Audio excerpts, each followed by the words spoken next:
Hello and welcome to episode number 25 and welcome back to Skåne. I'm your host Mr. Gaming and today I'm playing Transport Viewer. Time to open the next line and that is the GJ, whose first piece was opened in 1881. So let's unpause and have a look at this impressive machine, another steam rail car.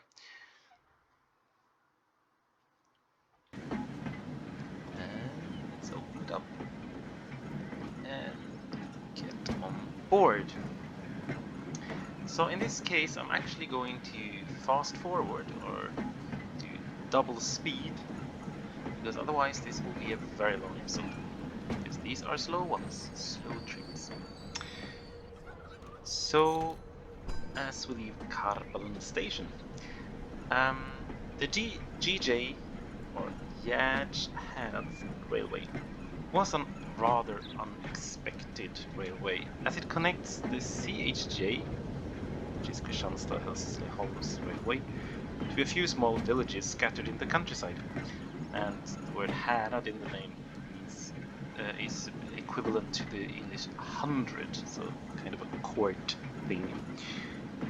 As we have left Karpalund station, the future Hästveda-Karpalund Railway will connect there as well as the CHJ. There don't seem to be any clear reason why Karpalund station was chosen as a connection though. First station is Ölsjö that we have passed. It's not included on the map. And by 1929 there were a farm, 2 houses and a school in the vicinity of that station. The next actual station is the one coming here, which is Skepparslöv. That isn't even located in that village, but anyway. And straight ahead you can see the future line going into Kristianstad. So this is another terminus station, or a terminus station.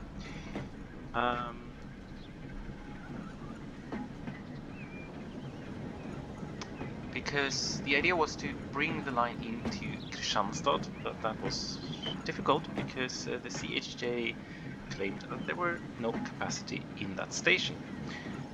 The GJ would expand in 1901 to a temporary station at Långebro, which is on the other side of the bridge from Kristianstad station, which means there's a 1,000-meter walk over the bridge to change trains, and not until 1919 was the GJ able to access the station at Kristianstad. The initiative for the GJ seems to have come from the large estates. The first chairman of the company was Count Hamilton, and this is Ove's Holm station, named after Ove's Holm's castle, owned by the same Count Hamilton. It's located 2.5 kilometers away from the station, roughly. And by 1929, a small village with 15 houses and a school had been established by this Holm station. This railway was built in a record speed. On October 26, 1880, stocks were made available. On March 26, 1881, the task for building the railway was given to the company Wessel and Posse. And on December 6th, the same year, the railway, 30 kilometers long, opened for traffic. And the GJ was also built according to Rowan's system, more on that in episode 24. As we are leaving Nöbbelöv station, named after the village Tingsnöbbelöv, a couple of kilometers east of the station, and that is where Gärds Härads court would meet until the mid-19th century. Absolute Vodka's distillery is in Nöbbelöv, as well as a starch factory, but neither one of them are close to the old railway line. And we are heading into Tollarp, and Tollarp is much a result of the railways. Sleepy little village grew into a small town. When the GJ was built, there was a need for an engine shed and a repair shop for the railway. The logical place for that was Tollarp, another terminus station, as you can see, and straight ahead is the future line over the ridge towards Hörby and the southern main line.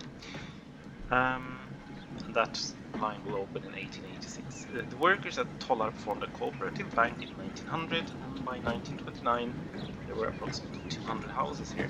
Today, 3,500 people live in Tollarp. And the next station is Everöd. Everöd is a place that has both Bronze Age grave mounds and a runestone in its vicinity, and became another junction of the GJ. Originally the station was next to the church, but later moved slightly east. Both the GJ line from Åhus and the GJ line from Kristianstad via Gärds Härads would connect here.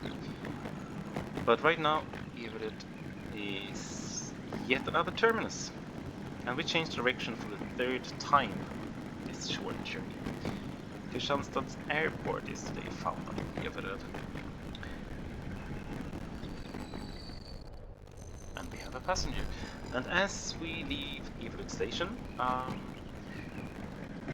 turning left, heading up through the forest, where Vittskövle station is actually, or was, it's not included on the map. It was built in a forest area and has a 600mm tramway connecting it to Vittskövle Manor that has a distillery and brickworks, and further on to a clay pit on the estate.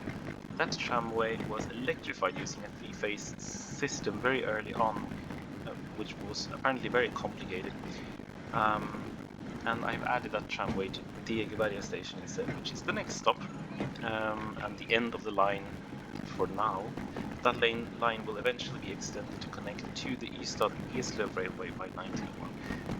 Degeberga also has a few Bronze Age grave mounds and stone ships from the time before the Viking era, and Skåne's two highest waterfalls, called railcars,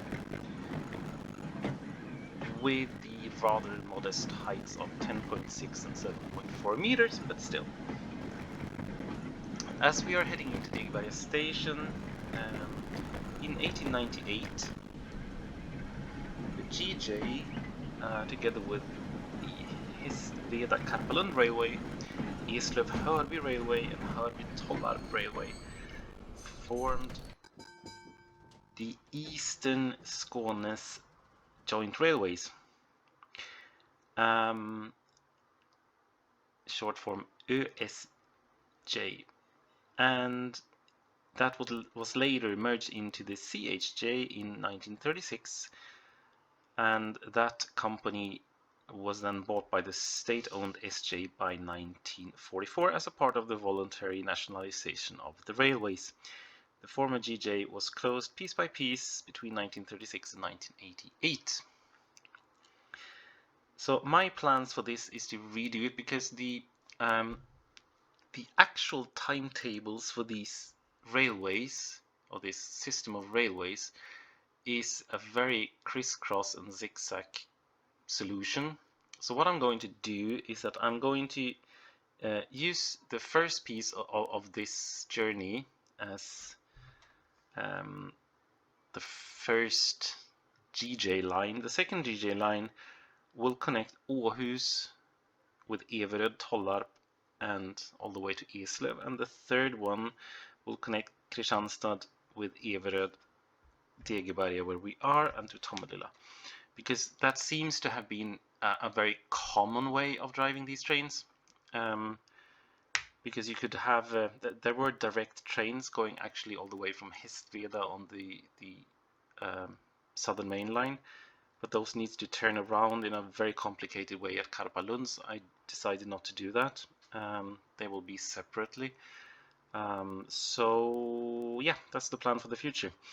And the next episode is also about an unexpected steam railway of Rowan's type. So until then, have fun, and thank you so much for watching.